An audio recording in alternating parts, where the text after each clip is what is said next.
My name is Kevin. I'm an office worker, but there's been a long-standing feud in my department.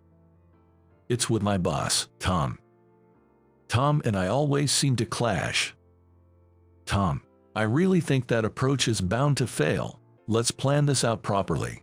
Tom's work is always sloppy, and it causes trouble for the other employees. Everyone is too scared to stand up to the fearsome boss, but I'm the only one who speaks out. Ah, shut it, Kevin. You're so annoying, Tom would say with an annoying sigh, often leading to a big argument. Today was no different, with Tom and I at odds again. What was unusual was that despite being lectured in front of the other employees, a humiliating situation, Tom kept smirking triumphantly.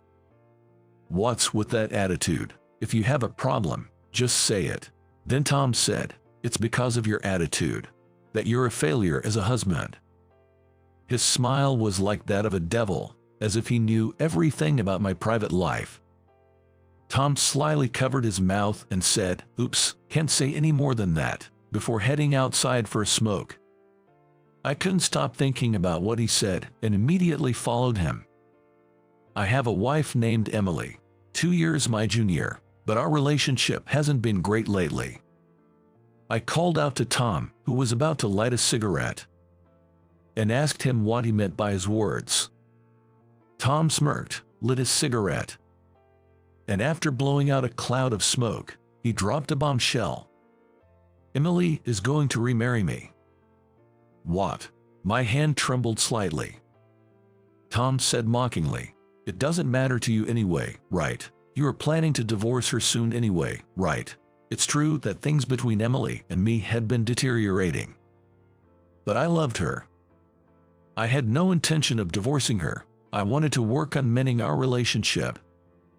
However, as if to dismiss my hopes, Tom said, "You're too full of yourself.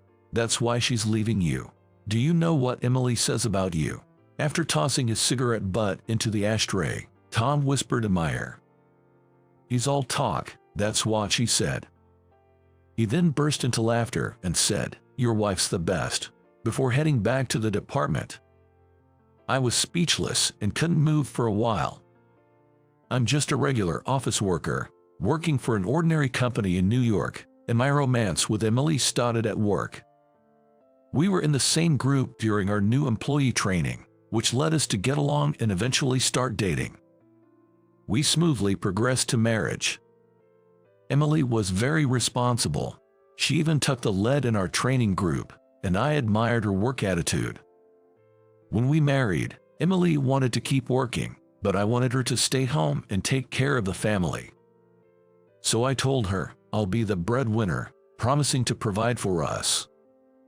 Then she said, if we have children, I want to fulfill my role as a mother, so I'm thinking of quitting my job.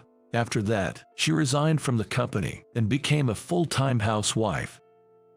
But actually, that might have been the point when she started to change. The biggest issue between us was that we didn't have any children. Emily began to stress out, constantly blaming herself, saying, "Why did I quit my job if we can have kids?" Whenever I tried to comfort her, she would push me away, yelling, "Don't touch me. You took my job away, and yet you just keep working on the same job. Bring home some promotion news for once." Her anger would escalate, leading us to have heated arguments. For over 6 months, Emily and I went through a rough patch, and during that time, she might have been secretly meeting with my boss, Tom. Apparently, she called me just all talk. Indeed, my manly promise of "I learn for us" meant nothing if I couldn't fulfill it. I remember Tom always favored Emily, and they might have kept in touch even after I married her. Seizing the opportunity as our relationship soured, they probably started an affair. I wanted to confront Emily about everything. However, when I got home, her belongings were gone. The affair was a fact, and now is thrust upon me. To have my wife taken by my nemesis boss was a humiliation beyond words. Nothing could have been more frustrating. Gradually, I couldn't stand working at the same company as Tom and decided to quit. It was one misfortune after another. "Why are you quitting, Kevin?" My colleagues would ask. I'd just smile and say, I'm moving on to a new job. None of them knew about my divorce or her affair with the boss. I couldn't possibly tell the truth. Maybe I should have sued for the affair, but all I wanted was to escape to a place where I didn't have to see Tom's face. Perhaps there was also a sense of guilt for not making Emily happy. Being alone in the house made me feel even heavier. The absence of Emily made our two-bedroom apartment feel even larger.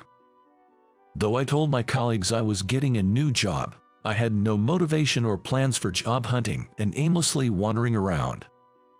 Suddenly, I found myself in the nightlife district.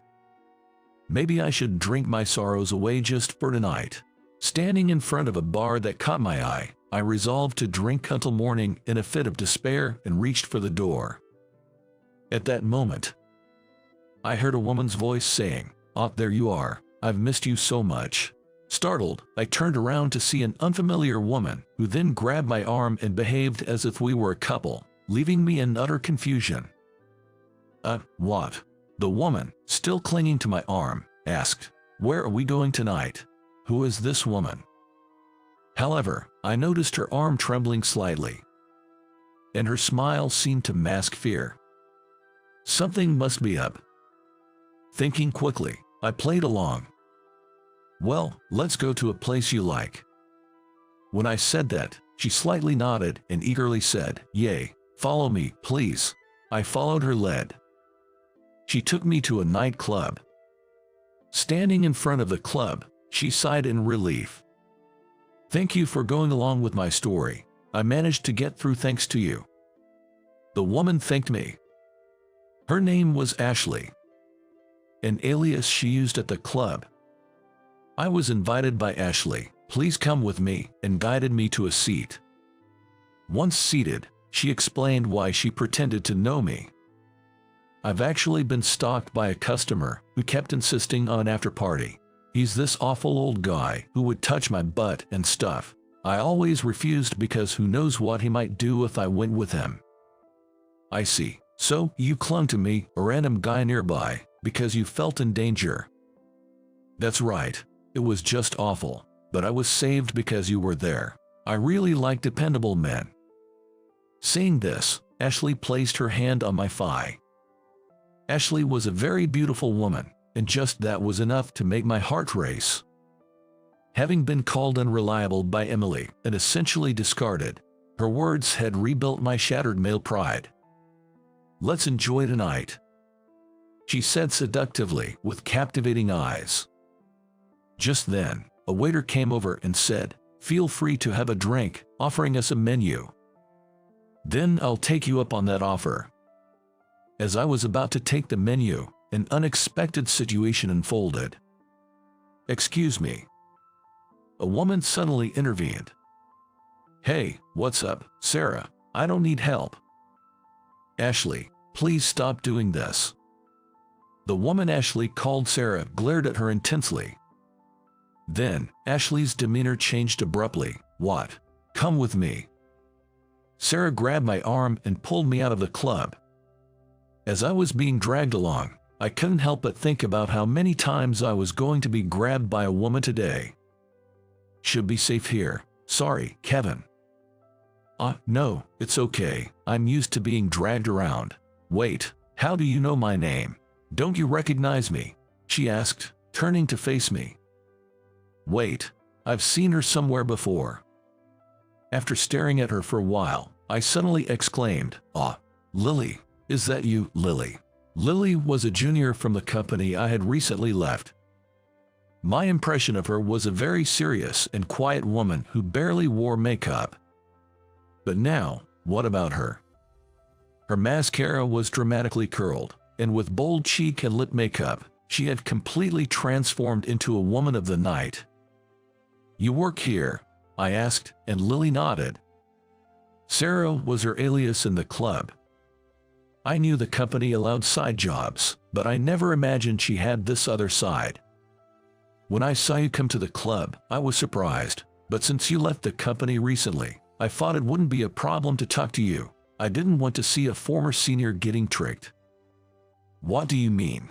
That Ashley. She's been using some pretty nasty tactics to lure customers lately. Did she grab your arm and say I missed you? Making up a story about being stalked by another customer. Realizing she was right, I let out an involuntary yaw. Lily sighed as if troubled. Just as I thought. It seemed I had almost fallen for a kind of theatrical scam. What a spectacle. In front of a junior, no less. I'm so embarrassed.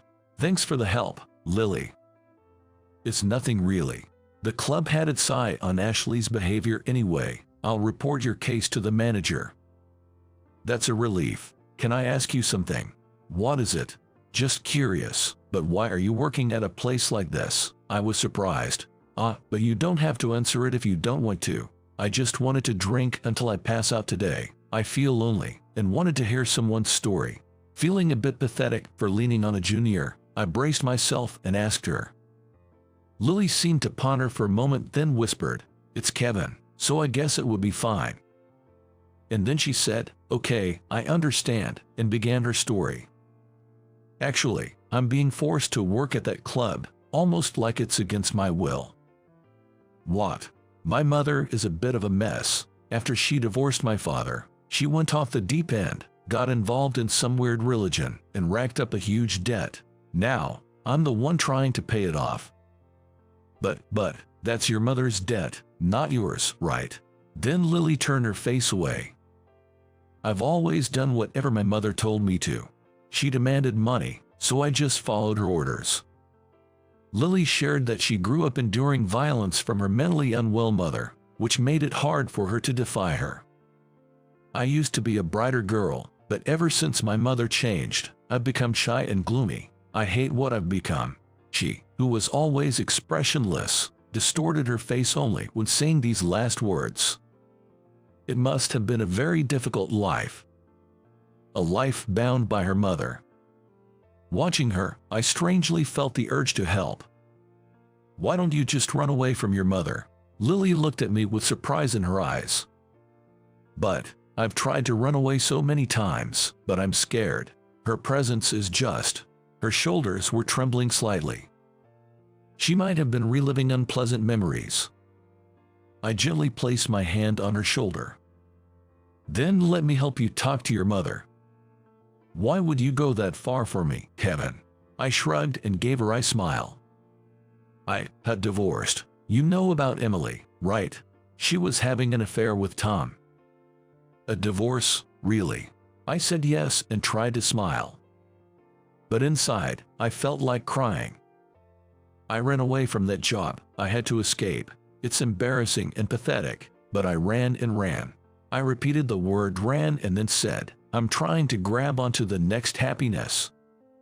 I surprised myself. Just moments ago, I was in the depths of despair, but now I could say something so positive. It's okay to run from the past now. Next time, you just need to find happiness in the future. It felt like I was telling myself more than Lily. Right, I should also look forward. The reason I wanted to help Lily was that I saw her in the same brink of despair as I was. When I looked up, our eyes met. Lily, with a slightly apologetic expression, asked, "Will you really help me?" "I definitely will," I replied, and later arranged to meet with her mother. A few days later, I went to Lily's family home and met her mother. "Could you please let your daughter go? Let her be free." But her mother yelled, "Don't stick your nose into other people's family matters.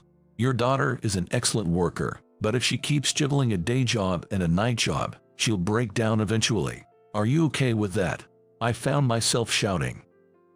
Still, her mother refused to listen and threatened, "If you say another word, I'll call the police."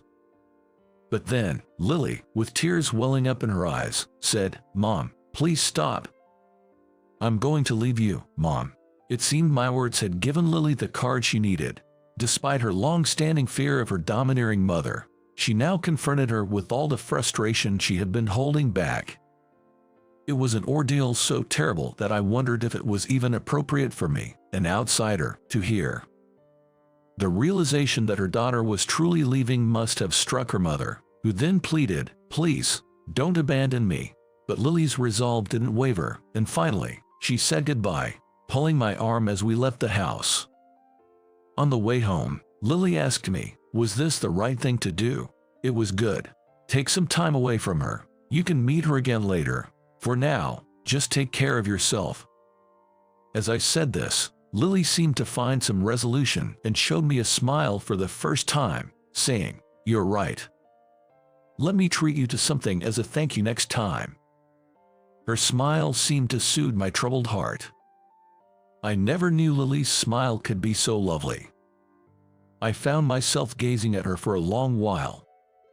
From that day on, our relationship changed from former colleagues to companions who had shared tough experiences. Later, Lily and I started dating. She became brighter and more beautiful, always sharing smiles with me. Then one day, I ran into the most unexpected persons.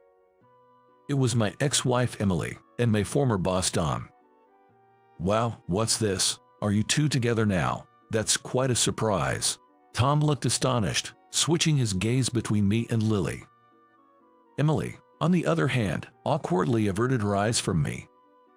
My heart almost stopped upon encountering these two, the very source of my trauma.